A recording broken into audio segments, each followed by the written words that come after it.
생식기가 헐고 아픈 하감창에 대한 이야기 강의로 전해드렸는데요. 이름부터가 생소한데 실제 치료 사례들을 통해서 어떤 병인지 자세히 풀어주시죠. 네, 60대 여성입니다. 퉁퉁하게 욕심 많게 생긴 양명형으로 생긴 사람인데요. 이분은 특징적으로 코가 길고 눈꼬리가 처진 양명형이면서 태음형의 그 형상을 하고 있었습니다. 이분은 항상 생식 쪽이 헐고 불편했는데 한약을 제대로 다 들어본 적이 없답니다. 왜 그러냐면 잘 맞질 않아서 그렇습니다. 그런데 이분한테 체질에 맞게끔 한약을 투여한 후에 좋아진 경우가 있어서 소개를 합니다. 네, 체질에 잘 맞지 않는 한약을 드셨던 것 같아요. 그런데도 다시 한의원을 찾은 걸 보면 정말 많이 힘드셨나 봅니다. 그렇습니다. 어떤 증상들이 있었나요? 네, 말씀하신 대로 상당히 불편함을 많이 느꼈던 것 같습니다.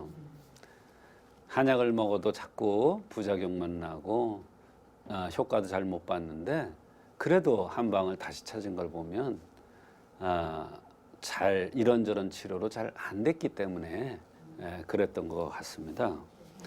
조금만 이분이 힘들면 항문 쪽에서 진액 같은 게 이렇게 나오고 불편하게 지저분한 것이 나오는 것 같은 이런 느낌이 든다고 했고요.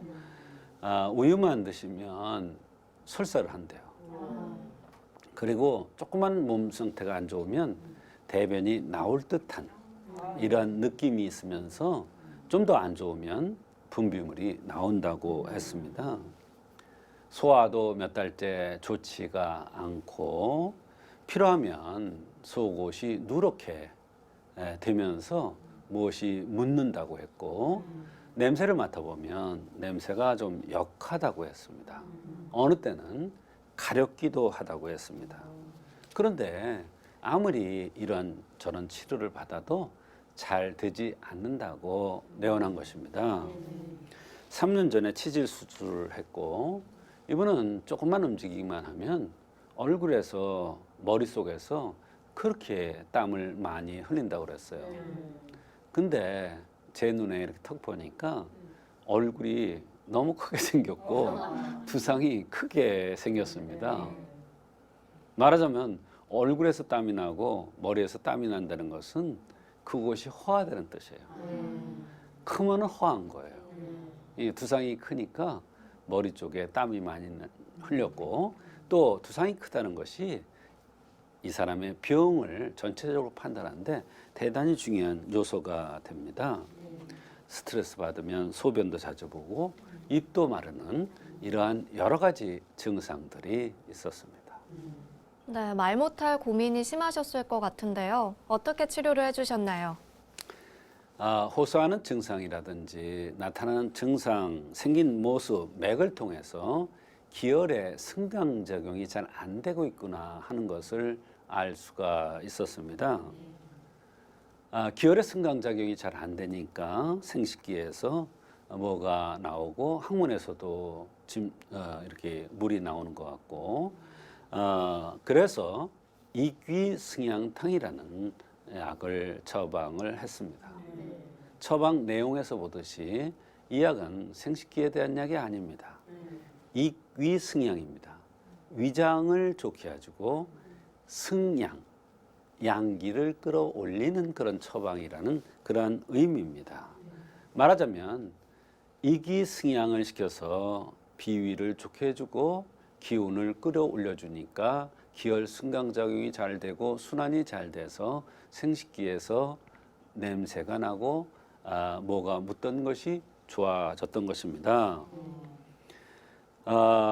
이 약을 복용하고 나서 그 생식기에서 그렇게 불편한 정도로 무엇이 나오고 냄새가 났었는데 너무나 개운해졌고 기운도 나서 좋다고 했습니다.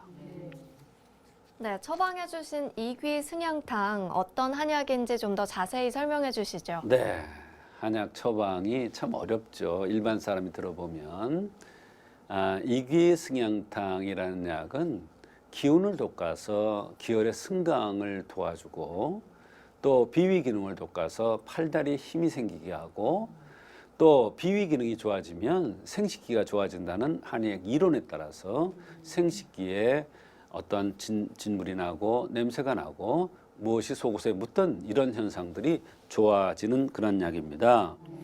보통 생식기에서 냄새가 난다.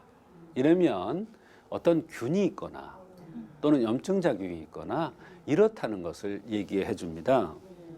그런데 이 약을 들고 나서 냄새도 줄어들고 분비물이 줄었다는 것은 이러한 모든 원인이 치료되었다는 것을 얘기해 줍니다. 한의학에서는 균을 직접 죽이는 역할을 하는 약을 쓰는 것이 아니라 균이 살 수 없는 조건을 만드는 겁니다. 균이 살 수 없는 조건이라는 것은 한열을 돋궈서 균이 살 수 없는 조건을 만들 수도 있지만 기혈 순환이 잘 돼서 몸이 든든해지면 나쁜 균이 살 수가 없는 것입니다. 좋은 균이 나쁜 균을 몰아내는 것입니다. 그래서 이 이기승양탕이 기운을 돋궈서 기혈 승강을 시켜주니까 좋은 균이 나쁜 균을 몰아내서 바로 생식 쪽의 분비물이라든지 냄새가 나던 이런 현상들이 좋아진 것입니다. 말하자면 근본적으로 창이 나거나 염증이 생기거나 이랬던 것이 근본 원인 치료가 되었던 것입니다. 네, 위장의 기운을 돋워주니까 생식기가 헐고 냄새나는 증상이 개선됐다. 언뜻 듣기에는 참 연관이 없어 보이는데 어떤 원리가 있는 건가요? 네. 사람 몸에는 이제 순환 작용이라는 게 있는데 이 기혈 순환이 측면으로 순환되는 경우가 있고요. 앞뒤로 순환되는 경우가 있습니다. 이것은 사람 몸에 기운이 있어야 또는 위장에 기운이 있어야 이 승강작용 이런 것들이 원활하게 이루어집니다. 그렇게 해서 몸 상태가 좋아지고 면역체계가 좋아지는 것인데 원기가 허약해지면 이런 기혈순환 장애가 생깁니다. 기혈순환 장애에 장애가 생기는 거예요. 그렇게 되면 거기에 균도 생기고 그것이 심해지면 염증이 생기고 창이 될 수가 있는 것입니다. 그래서 이런 기운을 돋궈서 조화를 이루어주고 기혈 승강을 잘 되게 해서 면역 체계가 좋아지고 몸이 좋아지니까 바로 균 같은 게 사멸되고 살 수 없는 조건이 되어서 창이 치료가 된 것입니다. 기운이 없으면 땀이 나고 머리에서 땀이 나고 자꾸 졸고 소화도 안 되고 이런 증상이 있었는데 이분은 이 약을 쓰고 나서 다 좋아졌습니다. 더군다나 쉽게 지치는 증상, 이런 증상도 있었는데 이것도 없어졌답니다.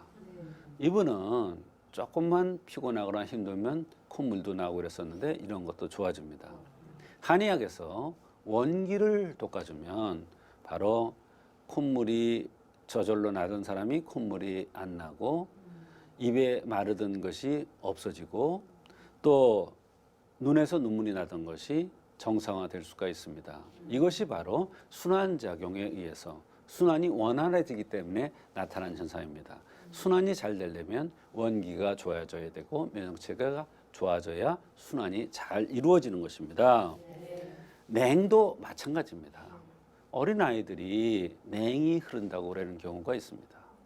어린아이들이 뭐 성생활을 하겠어요? 그렇지 않죠. 그런데도 어린아이들이 분비물이 속옷에 묻는다는 것은 바로 원기가 부족하고 기혈 순환이 잘 안 돼서 나타난 현상입니다. 콧물, 눈물 나오고 이런 것과 마찬가지입니다. 냉이 나오는 현상이요. 그래서 순환이 잘 되면 콧물, 눈물 같은 게 안 나오고 이러듯이 마찬가지로 냉 같은 게 없어지고 냄새나는 현상도 없어지는 것입니다. 이런 원리로 해서 이분이 속옷에 무엇이 묻던 것이나 또는 항문으로 물이 조금씩 나오던 거, 또 조금만 피곤하면 변이 나올 것 같은 이런 현상들이 모두 좋아졌던 것입니다. 인체 조화가 깨지는 것이 만병의 근원이 됐던 거군요.